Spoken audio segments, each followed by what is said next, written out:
Hola Alicia, ¿cómo estás? Buen día. Buen día. Bien, gracias. ¿Todo bien? Bueno, me han contado algunas cosas de vos, pero yo te quería preguntar que a vos ¿quién sos? Yo soy una buscadora de la libertad y Mm. soy una encontradora también. ¿Cómo es buscar la libertad? Mira, buscar la libertad es no tener miedo o ir superándolo, mejor dicho. Mm. Yo contacté con esta búsqueda, te digo, a los 15 años. Ah, Eh, de una manera oscura, por supuesto, ¿oscura? y oscura, claro, así a los tumbos, a tientas. ¿Te acordás de esa canción de María Elena Walsh que dice, porque el camino es árido y desalienta, porque tenemos miedo de andar a tientas? Eso, andar a tientas. Bueno, a Mm, los 15 años yo tenía miedo, mm, pero sentía una cosa muy fuerte dentro de mí, algo que era la búsqueda de la libertad. Para mí, la libertad en ese momento era algo muy, te diría, muy frontal, que era mm, decir lo que se me venía a la cabeza, lo que largaba, cualquier cosa, lo ujú. que sea, leer lo que me venía a las manos, leía. Me encantaba leer porque eran ventanas hacia el mundo Mm. y, y bueno, ir experimentando en una cosa que me llamaba la atención de una manera muy dolorosa, que era la pobreza. Mm. La pobreza, la ignorancia, la torpeza, la brutalidad, la delincuencia, eso me golpeaba mucho. Ese era tu contexto. ¿En dónde estabas en esa época, Alicia? No. Yo era una chica de clase media del Mm, barrio de Flores. mm, No, nada que ver. Pero me relacionaba con grupos de trabajo social. Entonces, aunque mi familia no era religiosa, sí mi padre era socialista, aunque ya había muerto, pero toda la familia de mi padre era entre anarquista y socialista. mm. ¿Viste? Entonces, la familia grande, yo escuchaba muchas cosas, se hablaban muchos temas. Y tuve contacto con un grupo del movimiento familiar cristiano, con los curas obreros, con los curas tercermundistas, que Ujú. eran jesuitas. Bueno, entonces empezamos a trabajar en dos villas, la del Abasto y la del Bajo Belgrano. Mm. Ellos nos formaban, nos enseñaban, y había un matrimonio del movimiento familiar cristiano, los Correa, que eran del barrio de Belgrano, y ellos nos enseñaban todo. Él era médico pediatra, se ocupaba de los niños, y ella era asistente social. Bueno, te digo, lo social era lo mío, porque era en la cultura de la familia. Entonces yo empecé a buscar la libertad a través de esto. Mm. ¿Y qué opciones fuiste tomando, Alicia, a partir de esa búsqueda? Bueno, yo era notable que en el grupo yo me empezaba a ver a mí misma también. Era una persona impulsiva, era una persona con convicciones que no tenían fundamento, que venían del instinto, qué sé yo, Mm. venían del loco que había en mí. Eh, y a mí 3 años, estuve hasta los 18 años, cuando ya iba a iniciar la universidad, Mm. que empecé a sentir que ya no iba más esa experiencia. Mm. Pero ellos me habían ayudado mucho. Y me pasó una cosa muy notable que en ese momento a mí no me causó ninguna impresión, nada, pero uno de los tutores, que era un jesuita, un hombre que yo tenía 15 años y yo le calculo que él tenía unos 35 años. Ujú. Jorge Camargo, que fue el primer rector de la Universidad Católica de Córdoba, que se estaba fundando en esos años. Ujú. Pero él era nuestro instructor. Venía 2 veces por mes a Buenos Aires, a nuestro grupo. Grupo como el nuestro había varios, te digo, pero nosotros éramos como células, no compartíamos cada tanto un encuentro de adolescentes. Ujú.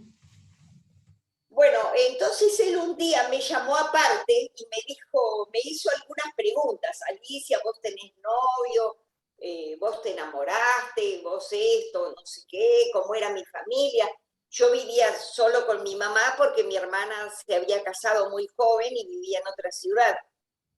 Así que mi familia, mi núcleo familiar era mi mamá y yo. Y entonces, bueno, yo le fui contestando y él me dijo algo que me sonó muy raro a mí. Y me dijo, vos sos un alma consagrada. Vos sos para la consagración. O sea, cuando termines la secundaria, yo te voy a buscar una orden religiosa misionera, porque vos sos para monja misionera. Ujú. Eso no estaba dentro de ni de mi vocabulario, así que yo no le di ninguna importancia. Y lo olvidé, Sí. lo olvidé. Cuando a los 28 años llego a la comunidad de CAF, nosotros, y todavía lo hacemos, cuando llegamos a la comunidad, hacemos una retrospectiva,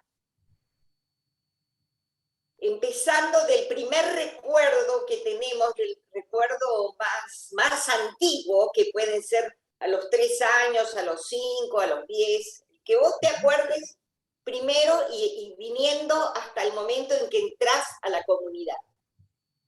Cuando yo hago ese trabajo, que lo hacemos por escrito, y después de un tiempo lo quemamos, me acordé de esta escena. Me acordé de esta escena y digo, hay algo acá. Que Porque vos no yo, habías visto, no habías registrado en ese momento, como dijiste, no sé de qué estás claro, hablando. ¿Cómo fue esa claro. decisión de irte a la comunidad? Bueno, eso fue bastante complejo, ¿no? No fue tan simple. Para mí no fue un impacto así que digo, voy a la comunidad, no. Fue un proceso largo y doloroso.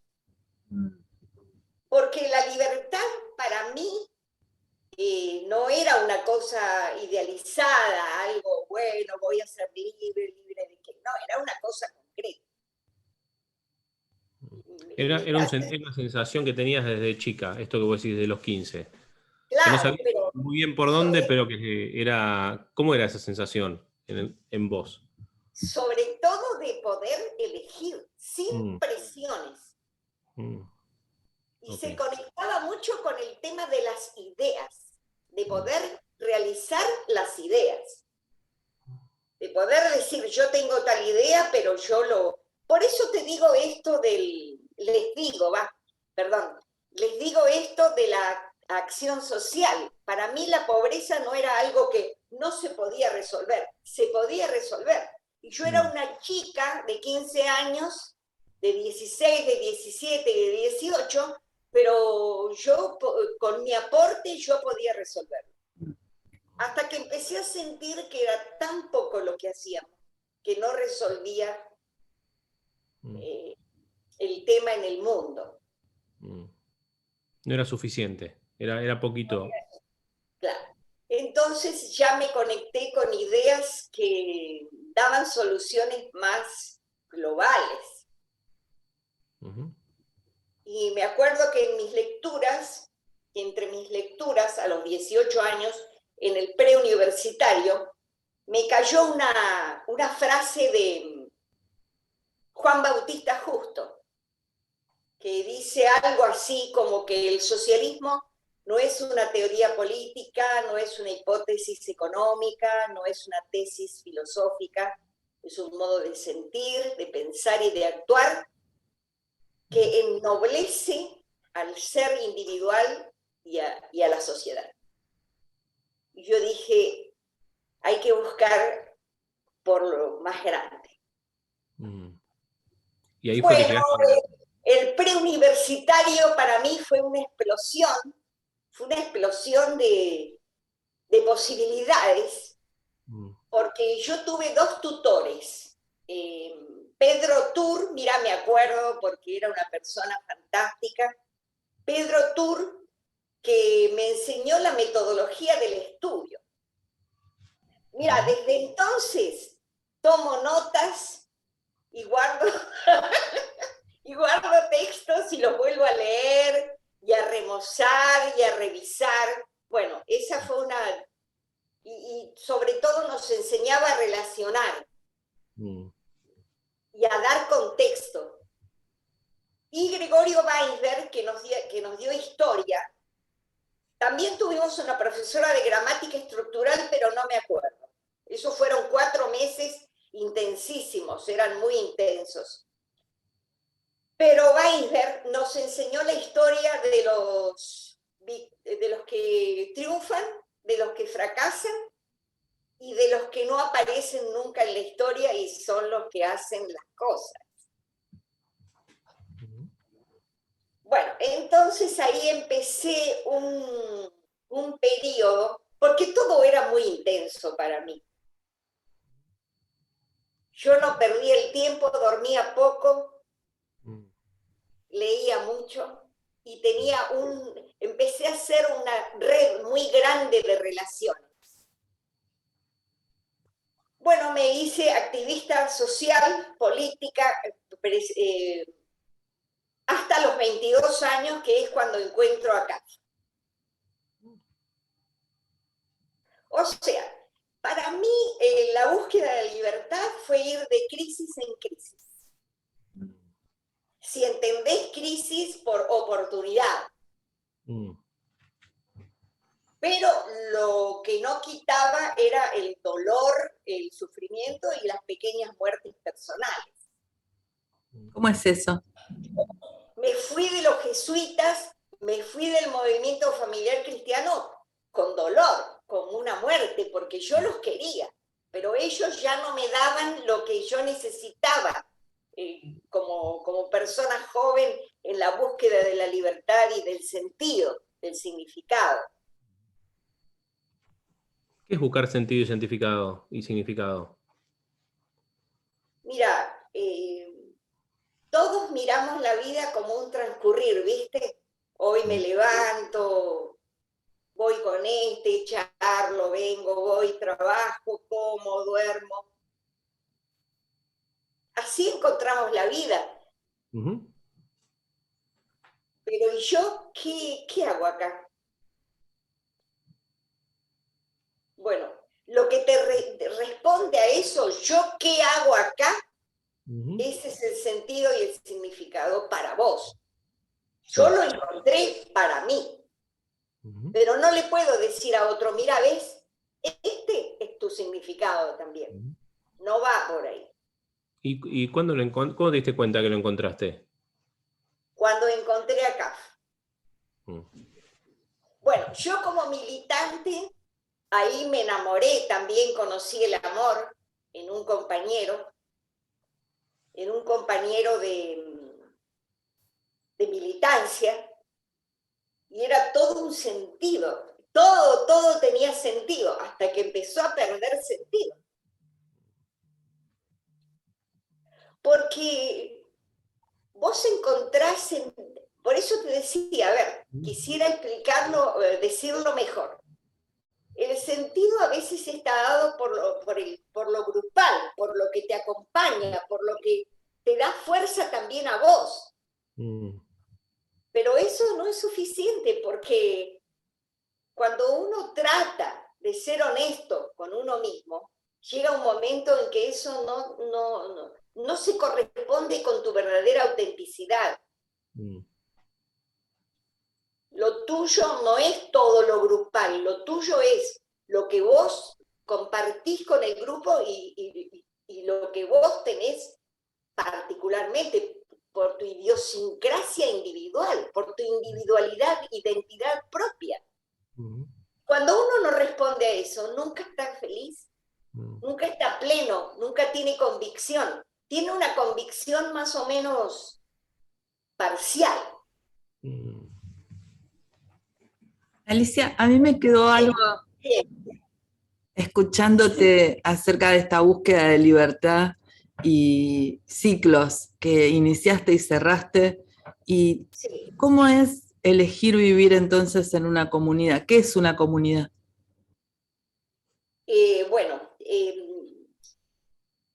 Yo no era una persona programada para vivir en comunidad, si bien era una persona con una socialización bastante importante desde la casa, desde la cultura familiar. Pero cuando llego a la comunidad, yo me doy cuenta enseguida que es mi lugar. ¿Por qué te digo esto? Porque uno generalmente elige con quién vivir, porque ama. Eso escuché que habías amado, entonces digo, desde ese lugar. No, pero a mí me pasó una cosa muy interesante, y es que yo tuve que dejar esa relación, yo tuve que dejar a mi compañero, porque yo había elegido acá. Y el compromiso que mi compañero tenía era tan grande como el que yo adquirí en CAF. Así que llegó un momento que yo tuve que elegir, y elegí a CAF.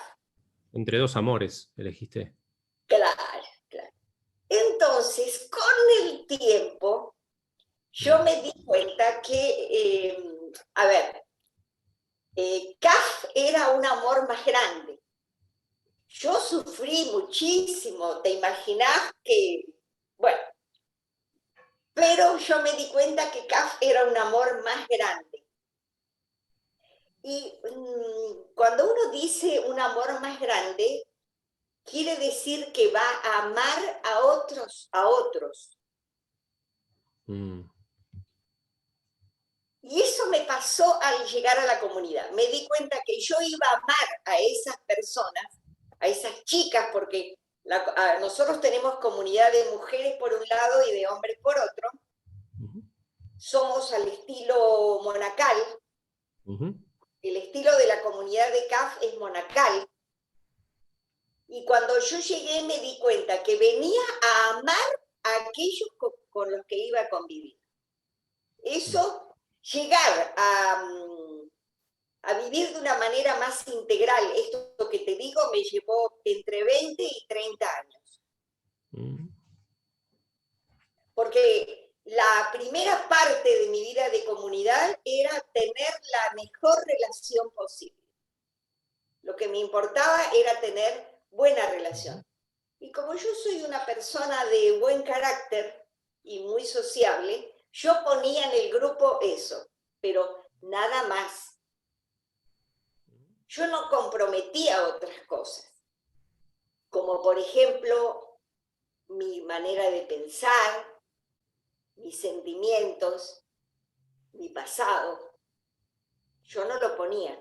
Yo ponía todo. Era simpática. Tenías tu simpatía, ok. Mira la cara. Tu cara dice más que tus palabras en este momento.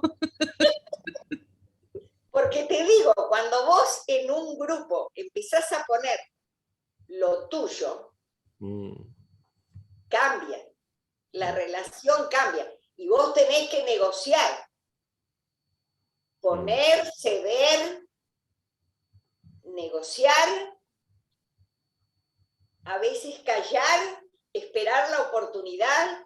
Es muy diferente cómo cambia la dinámica de la relación. Más si vos convivís, estás todo el día con esas personas. Era más fácil quedarse con uno solo. Sí. Pero lo mío nunca fue lo fácil, te cuento. Mm.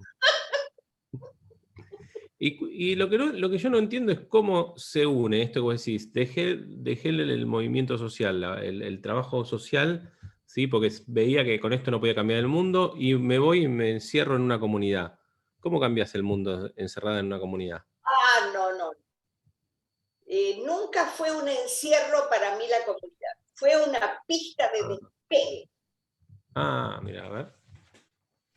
Porque nosotros tenemos 3 palabras que hacen al sentido de la comunidad: silencio, paciencia y rutina.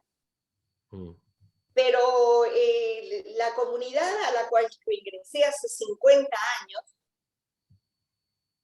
acá en este valle de Calamuchita, en Embalse, era una comunidad pobre. Tenía un colegio con internado de 150 niños, más o menos. Éramos 22 cuando yo ingresé, 22 mujeres de diferentes edades. La mayor tenía 65 y la menor tenía 20. Yo tenía 28. Había pasado por muchas experiencias. Y esa decisión la tomé con toda claridad y con toda libertad. Y no dejaba nada atrás. ¿Qué quiere decir eso? Ahí no sentiste que no perdiste, que no dejaste en esa decisión. Yo no perdí nada, no dejé nada. Yo tomé esa decisión con libertad. Por eso les digo que para mí la libertad se ejerce. No es una idea que vos tenés. Lo cual no te quita ni el dolor, ni la tristeza, ni la soledad, ni ninguna cosa de la condición humana. ¿Qué te da? Libertad. ¿Qué te da la libertad? Libertad. Eso es todo. Y es un montón. Sí. Entonces, mira, nosotros teníamos horas de trabajo manual, varias horas de trabajo manual, entre 8 y 10 horas de trabajo manual. Trabajo oracional, bastante también. 1 hora a la mañana, 2 horas en la tarde y 2 horas en la noche, o 1 hora y media en la noche. Lectura espiritual, meditación, oración vocalizada, y después media hora de meditación. Entonces era un sistema intenso al que yo me abrí totalmente, me entregué totalmente. Y eso fue un campo de trabajo tan grande, tan intenso, que por momentos yo decía, pero yo estoy loca, ¿qué estoy haciendo acá? Trabajo con el cuerpo, con las manos, que nunca había hecho: achar leña, acarrear, gallinero, limpieza, corte de árboles, rastrillado, limpieza de jardines, de todo, de todo. Costura, nos hacíamos la propia ropa, usábamos un uniforme y nos hacíamos la propia ropa. La ropa era blanca, ahora uso colorado. ¿Cuánto tiene que ver con tu pasión, tu colorado hoy? ¿En qué momentos te quisiste ir, Alicia? ¿De dónde? De ahí la comunidad. No, en ningún momento. ¿En ningún momento? En ningún momento. Por más que se puso fuerte, mirá que a nosotros nos visitaron los militares con 3 cuerpos de ejército y nos apuntaban con las metrallas. En el año 77. Y nos tuvimos que exiliar, así pobres como estábamos, y empezar de nuevo en otro país. A mí me tocó Bolivia. Cochabamba, Bolivia, ahí estuvimos 7 años. Yo en ningún momento me quise ir. Yo dije, esto es lo mío. Pero sí, en ejercicio de mi libertad, yo dije, esto va a cambiar, porque el uniforme no me gustaba, las lecturas no me gustaban, eran casi todas de religión cristiana, o de los hinduistas, o de los budistas. Todo con un... Porque yo no vengo a un monacato con una devoción o una idea de Dios. La idea, no me interesaban las ideas de Dios, nunca me interesaron. Solo me interesa hacer experiencia con la vida, con la realidad. Y a través de esa experiencia descubrí una dimensión trascendente, que algunos lo llaman Dios, el gran ser, la madre del universo, como quieran. Pero hay algo que descubriste, que hay algo más allá. Sí, pero que yo estaba en esa trama. Fíjate. A ver. Yo descubrí que yo estaba en esa trama y fue un descubrimiento paulatino, fue un descubrimiento muy fuerte para mí, muy fuerte. Porque yo estaba todo en las ideas. Todo en las ideas. Lo que tiene CAF es que no te impone nada. Te brinda y vos a través de eso vas descubriendo. Pero no te impone nada. Nosotras decíamos oraciones. A mí la oración vocalizada me costaba mucho, pero bueno, lo hacía, era una práctica de comunidad, lo hacía. Pero también tenemos oraciones en un idioma muy antiguo, que es anterior al sánscrito y que nuestro fundador nos legó, nos transmitió, porque él lo recibió en su formación esotérica, que es el Aripal. Hay una oración a la Divina Madre, o sea, al poder creador de Dios, a la vestidura de Dios, una oración que nosotros decimos, yo la digo todos los días, en la comunidad la decimos todos los días, que es el himno a la Divina Madre, en Aripal. No escuché nunca el Aripal, no sabía qué. Seguramente que no lo has escuchado, porque no figura ni en los diccionarios. Ese himno es muy simple.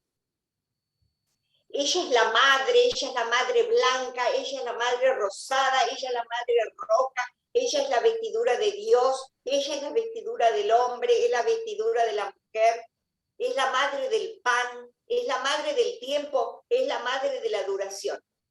Eso, dicho todos los días, varias veces por día, empezó a abrir un surco en mí.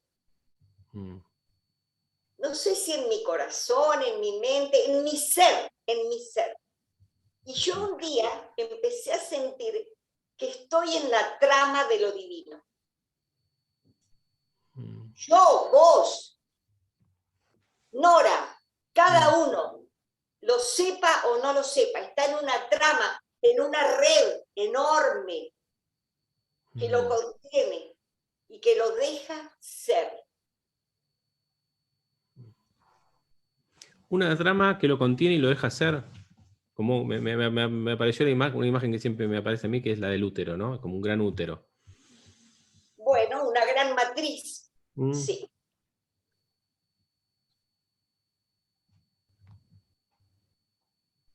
Pasaste de las palabras de los libros a vivenciarlo.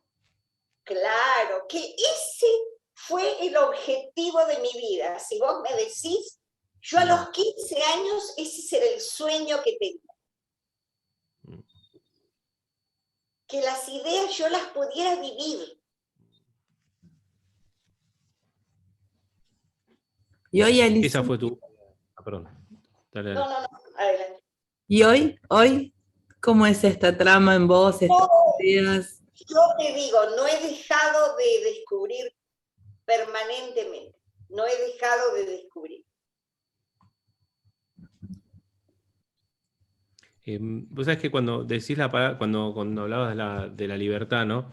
Son como estas grandes palabras que son como atemorizantes, ¿no? Pues son tan grandes, son tan inasibles, que esto da miedo hasta ir a buscarlas, ¿no? Porque uno las dice o las verbaliza, pero que llevarlas y ponerlas en el cuerpo son como un gran abismo, ¿no? Mira, en un tiempo, nosotras, cuando regresamos en el 84, cuando ya regresa la democracia en Argentina, volvemos a Argentina desde Bolivia, yo también estuve un año en el Brasil, pero eran los países latinoamericanos, todos tenían la misma realidad, que eran las dictaduras. Cuando se produce la dictadura de López Mesa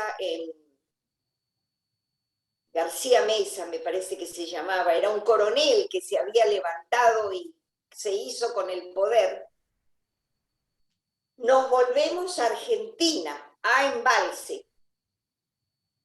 Y Embalse era la desolación, porque habían pasado 10 años, 8 años, 9 años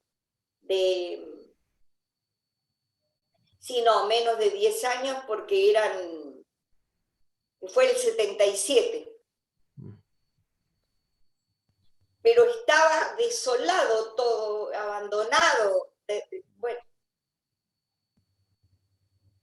Y tuvimos que empezar de la nada, o sea, restaurar las casas donde vivir, el terreno, todo. Bueno, hicimos y no teníamos trabajo.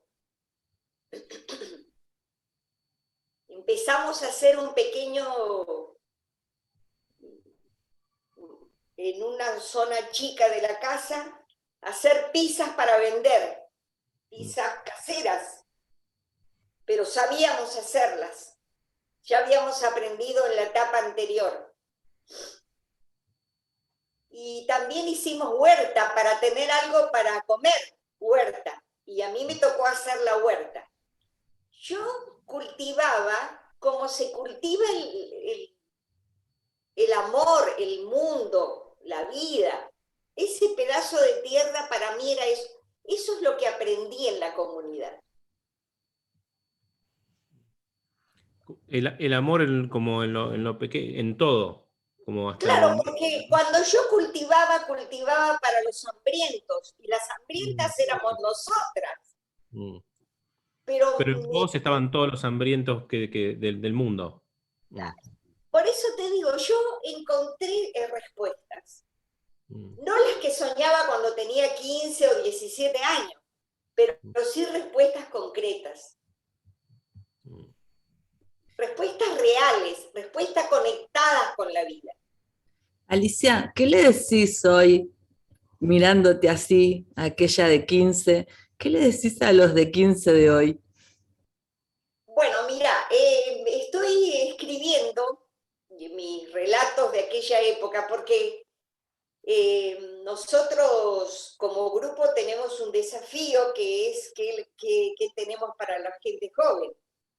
Entonces yo digo, nunca me quedo quieta, o sea, yo nunca me quedo con interrogantes, yo voy hacia las respuestas. No me quedo con la pregunta en el limbo. Ajá. No, yo voy a buscarme las respuestas. Entonces hice dos cosas. Primero hice un relato de mi adolescencia y de mi juventud, desde los 15 a los 22 años, que buscaba, que quería, cuáles eran mis interrogantes, dónde fui, lo revisé todo. Y ahora voy a hacer entrevistas con gente joven. Ya hice la primera, a una chica de 17 años de acá de Embalse. Ahora estoy en Los Nogales yo, pero cuando estuve en Embalse 15 días, conecté con una chica de 17 años que es la hija de la persona que hace la limpieza en la sede de Embalse. Y la chica me dijo cosas muy interesantes, y yo me di cuenta, y la chica me abrazaba. Cuando terminó la entrevista, la chica me abrazaba y me dijo, ¿cuándo volvemos a hablar? Entonces yo digo, esa chica es, la madre hace trabajos de limpieza y el padre es albañil, pero ella quiere ser arquitecta. Entonces va con el padre a las obras y mira lo que hace el padre, cómo coloca las ventanas, cómo pone los cerámicos, cómo hace las vereditas. Yo creo que la juventud y la adolescencia de todos los tiempos tienen las mismas cosas. Los mismos interrogantes. Claro. En esto que vos decís también de que la chica va a acompañar al padre a las obras, ¿no? Y lo de tu huerta, ¿no? Me vinieron esas como imágenes juntas. Es como las respuestas no están en quedarse pensando, sino en ponerle el cuerpo. Totalmente. Por eso yo me metí en el mundo de las ideas durante 6 años, que fue mi carrera universitaria, a fondo. Era lo único que hacía. Era mi filosofía y letras. Militar y estudiar era lo que hacía. Pero empecé a sentir que si yo no ponía eso en la vida, no tenía sentido. Tenerlo solo como una propuesta, nunca me hubiera convertido en una profesora de filosofía o en una profesora de literatura. No era para mí. Por eso, a ver, esto es lo que digo. Es bueno sentir la línea de la propia autenticidad. A ver, ¿cómo es eso? La línea de lo que uno va sintiendo y va experimentando. Aunque cueste, aunque te quedes solo, aunque pases hambre, aunque pases necesidad. Tenés que quedarte solo con lo tuyo, con lo que vos realmente sentís y apostar a eso. Cueste lo que cueste. Cueste lo que cueste. Por eso, cuando yo llego a la comunidad, yo siento que ese es el ámbito. Porque yo encuentro que en todo lo que hacíamos, el trabajo, la oración, la enseñanza, la educación a los niños, después tuvimos otros trabajos, no importa. Tuvimos en Cochabamba, Bolivia, tuvimos 7 años guardería y kinder, de niños de 1 año y medio a 5 años. Después, cuando volvimos, ya iniciamos una pequeña panadería para hacer pizzas, pero después ya a los 4 años teníamos una línea industrial. Sí, y hacíamos galletitas para alfajores, hacíamos glicines, hacíamos pan de miga, aprendimos todo y lo hacíamos, las pizzas también. Y después, en el año 89, vinimos acá a Los Nogales y tuvimos un geriátrico. 11 años tuvimos geriátrico. Entonces, bueno, yo ya estaba más madura en la vida de comunidad y me di cuenta que cualquiera sea el trabajo, cualquiera sea el medio, lo que vos transmitís es lo que vos vivís. Y el campo de la libertad es cualquiera de estos. Nuestro espacio invita a preguntarse de qué hablamos cuando hablamos de pasión. ¿De qué habla Alicia cuando habla de pasión? Y de esto, de la búsqueda de la libertad, de la búsqueda de las respuestas y de poner la vida. Mirá, cuando yo ingreso a la comunidad leíamos mucho Sartre, Jean-Paul Sartre y los existencialistas. Cuando yo leo Las manos sucias, que es una obra de teatro que trata el tema de la resistencia francesa en la Segunda Guerra Mundial y del papel que hacían los comunistas en esa guerra, hay un diálogo que un muchacho le dice al otro, Julián, Julián, en todo eres un pequeño burgués. Le entregas al proletariado un corazón que late por otros amores. Y yo cuando yo leí eso y lo volví a leer y me lo anoté, ¿viste? Me lo anoté. Y después lo volví a reflexionar y yo dije, esto no lo voy a hacer nunca. Yo voy a entregar el corazón solo al verdadero amor. No importa cuándo lo descubra, pero no voy a jugar así. ¿Y cuál es el verdadero amor? Para mí el verdadero amor lo descubrí cuando descubrí a Kaf. Porque para mí Kaf es el campo de la libertad. Me da todas las posibilidades de leer. No quiere decir que estoy en un todo de acuerdo y que todo fue fácil y que todo fue... No. El verdadero amor tiene dolor, tiene decepción, tiene soledad, tiene incomprensión, pero tiene gozo, tiene consuelo, tiene de todo. Yo digo que lo encontré en Kaf porque me dio el campo del autodescubrimiento, del autoconocimiento y de ejercer mi libertad. Y la vida de comunidad me lo confirmó. Ahora, nada es fácil. Ahora tampoco, para mí, no es fácil.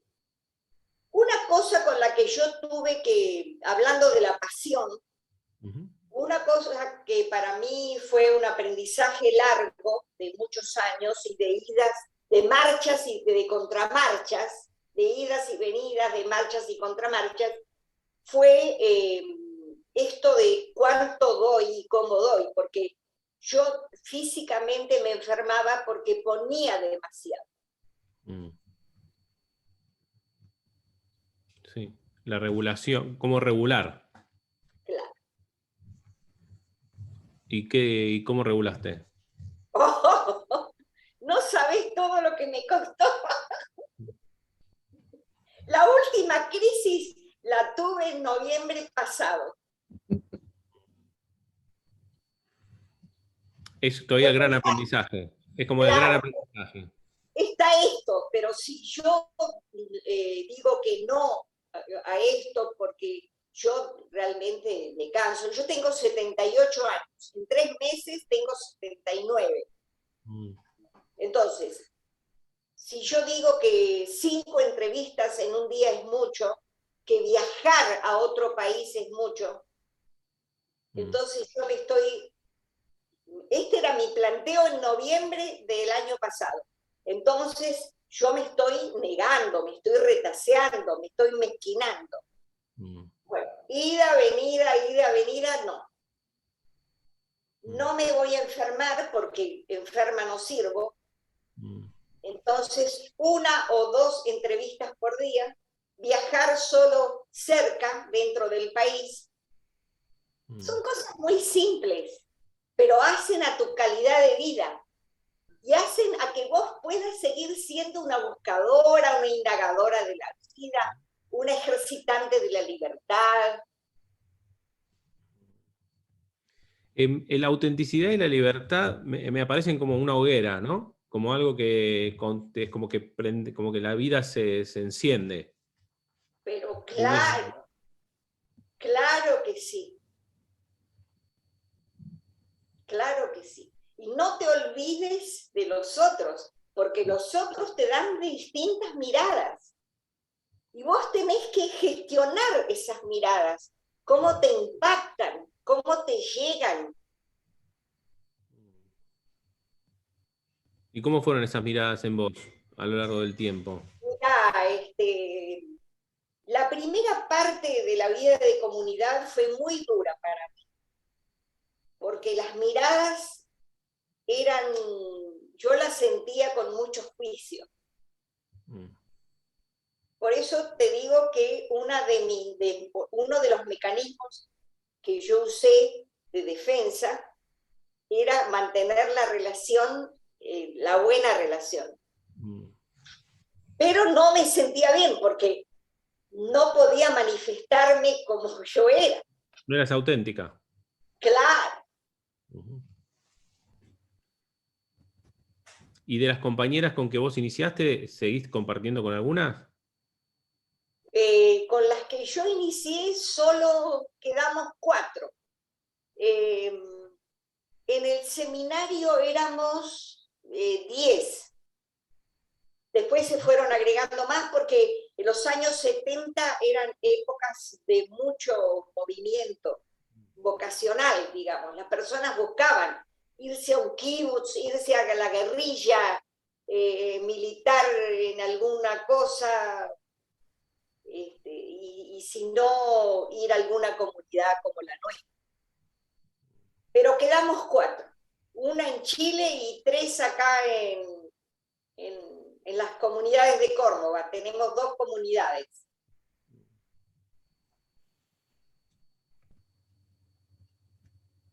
Si yo me quedo pensando, Alicia, en esto que decís de una buena relación para sostener el hilo de la autenticidad hacia adentro y ahora el hilo de la autenticidad a disposición. Así soy. Y en este ser tengo que ir regulándome y la mirada de los otros sigue estando presente. ¿Saben cómo lo veo yo también? Que es un tema relacionado a la autoestima. Ajá. Por eso les decía que hay que gestionar las miradas del otro. Ajá.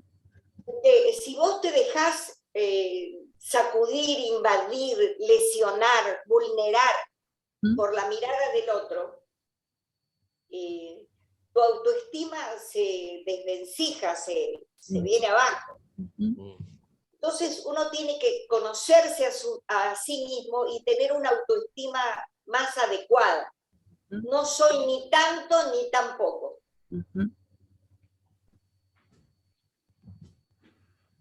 Yo, por ejemplo, tuve que luchar bastante en mi proceso con 2 características que ya me las señalaba mi mamá.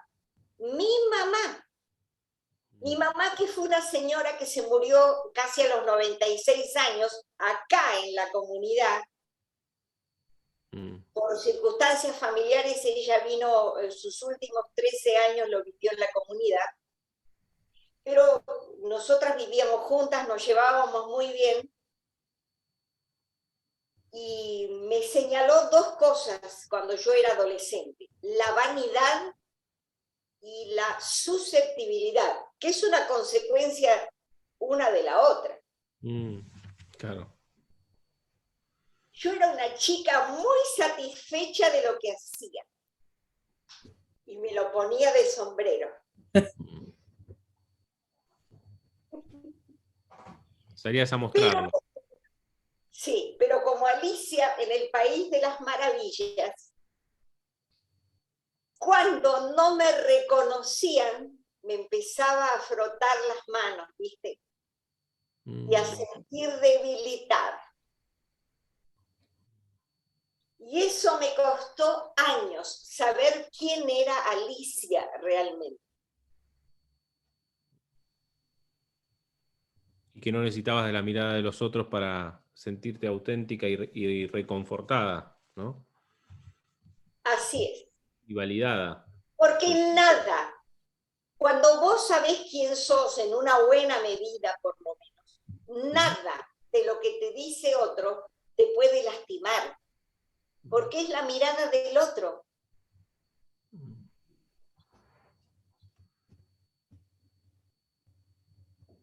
Bueno, ese es un trabajito interesante y a mí me ayudó mucho en esto de la conquista de la libertad. Porque la susceptibilidad te hace sufrir inútilmente, digamos. Hay que sufrir por lo que vale la pena. ¿Por qué vale la pena sufrir? Si alguien te dice, mira Alicia, vos sos vanidosa, te estás poniendo de sombrero las cosas que haces bien, a vos no te pasa nada, porque Alicia ya lo sabe.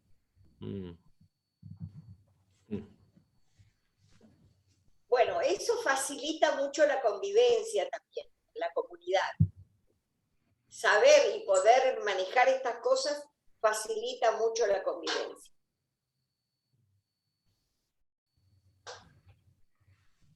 Parecería entonces que para poder ser libre o sentirte libre es importante la autenticidad, ser auténtico. Sí.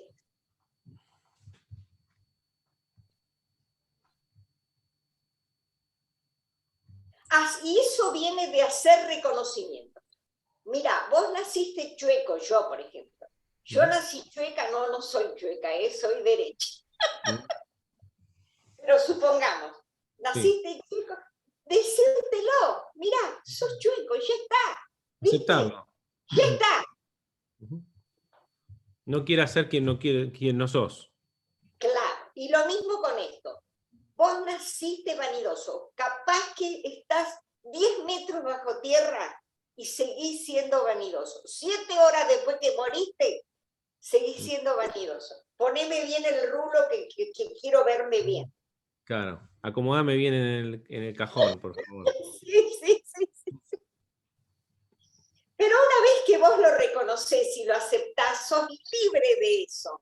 Aunque lo tengas que llevar, sos libre.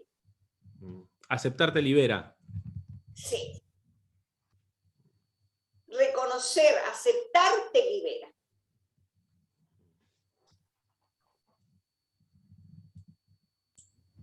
Tocaste un tema, Alicia, recién.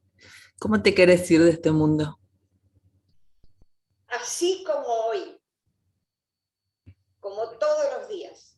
Porque para mí no se termina, es un paso. La muerte es un paso. Nada más. Es una experiencia, nada más. ¿Y cómo sabes eso vos? Y porque lo siento, yo tengo esa convicción, lo experimento en mí. Yo he presenciado muchas muertes porque tuvimos y procesos terminales, porque en los 11 años que tuvimos geriátrico. Además, hemos acompañado a varias compañeras de la comunidad que han muerto. Cada muerte fue distinta. Y mi mamá, yo acompañé a la muerte a mi mamá, y yo no le dije, solo la miré, y ella se dio cuenta, había llegado el final. Y murió unos días después, pero su muerte fue muy... Pero ella me dijo, yo no voy a cumplir 96 años. Y no los cumplió, murió un mes y medio antes. Bueno, eso es ese tipo de experiencias, según como vos las vivís, eso te ayuda. A darte cuenta que es una experiencia más, es un paso más dentro de esta aventura. De esta aventura de vivir, y que cada uno muere como vivió. Si vivís con miedo, morís con miedo. Si vivís con gozo, morís con gozo. Si vivís con paz, morís con paz. Y así. No morís distinto de cómo viviste.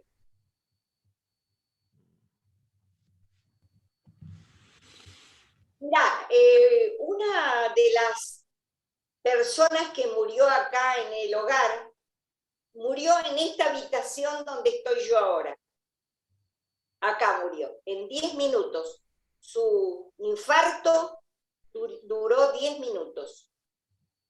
Eran las 6:30 de la mañana, la enfermera que teníamos me avisó que no se sentía bien, y ya una de mis compañeras llamó a la emergencia y otra al médico que era el médico del hogar, y cuando vengo ella me dice, tengo un dolor acá, nena, porque ella tenía 91 años, yo de 56 era una nena, y siempre nos decía nena. Tengo dolor acá, nena, pero no te preocupes porque llegó el momento. Bueno, viene el médico, querido, le dice al médico, ya llegó el final, ni te preocupes, me duele mucho, pero ya está. Y así se murió, porque así había vivido. Fíjate que esta mujer, que no gustaba de hablar de sí misma, pero en un momento ella pasaba mucho tiempo mirando la naturaleza. Nosotros acá tenemos un parque grande, miraba así la naturaleza. Y un día me dijo, mirá, dice, yo me casé a los 17 años y abandoné a mi marido por otro muchacho a los 2 meses. Y con el otro viví toda la vida. Yo no pregunté nada, pero ella me dice, ¿sabés por qué? Porque me habían casado obligada. Hablando de libertad. Claro. ¿Cómo una persona que hace eso con 17 años elige el compañero porque el otro se lo habían impuesto, lo abandona, elige el compañero que ella quiere y vive toda la vida con él? Le vas a hablar de la muerte, pero se va como nada. Porque son experiencias muy fuertes que dejan un significado muy potente de lo que es la vida y la muerte. El poder de elegir, ¿no? Esto. Sí, poder elegir, poder elegir. Porque si vos estás, pero si hago esto, pierdo lo otro, si hago lo otro, pierdo esto. No, no va.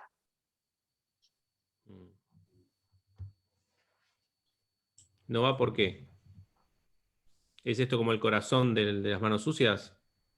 Sí, sí, le entregás al proletariado un corazón que late por otros amores.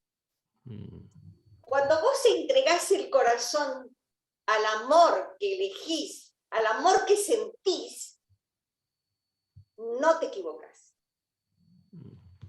Yo me sentí mal, muy mal, porque tenía 21 años, habíamos tenido 3 años de relación, nunca discutimos, tenía 10 años más que yo, nunca discutimos. La primera vez que discutimos fue cuando yo le dije, yo elijo acá y acá cortamos.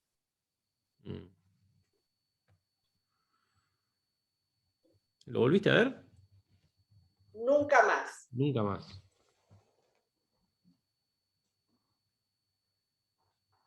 Pero está entre los desaparecidos. Ah.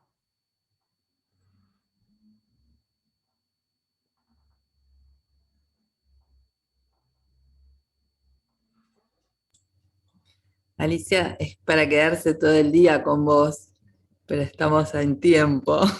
No sé, Fer. No sé, Estaba Fer. pensando, no, estaba pensando en irme para allá a Córdoba a comer unas pizzas.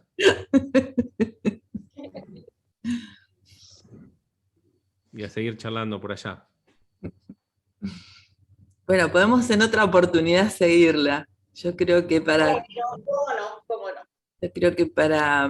poner a disposición de otros que escuchen, esta es nuestra intención, acercarle a otras vidas que tienen sentido. Por eso el nombre, ¿no? Porque la pasión puede tomar muchas formas y yo he descubierto hoy aspectos tuyos que desconocía y me quedo con eso de la línea de la autenticidad como un lugar desconocido y como un espacio de libertad que te invita. Eso es lo que escucho, ¿no?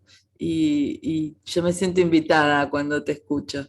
Y quiero pedirte algo, permiso Fer, pero esto es por la que la escuché al principio. ¿Te querés despedir cantando algo? Tengo un poco tomada la garganta, pero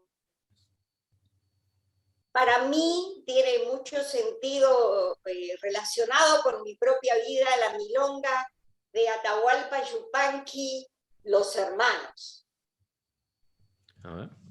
Yo tengo tantos hermanos que no los puedo contar, en el valle, en la montaña, en la pampa y en el mar, cada cual con sus trabajos, con sus sueños, cada cual con la esperanza delante, con los recuerdos atrás.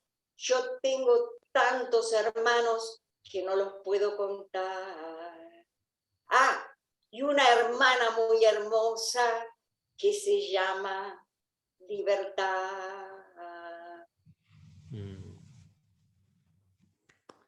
Gracias, Alicia, de corazón.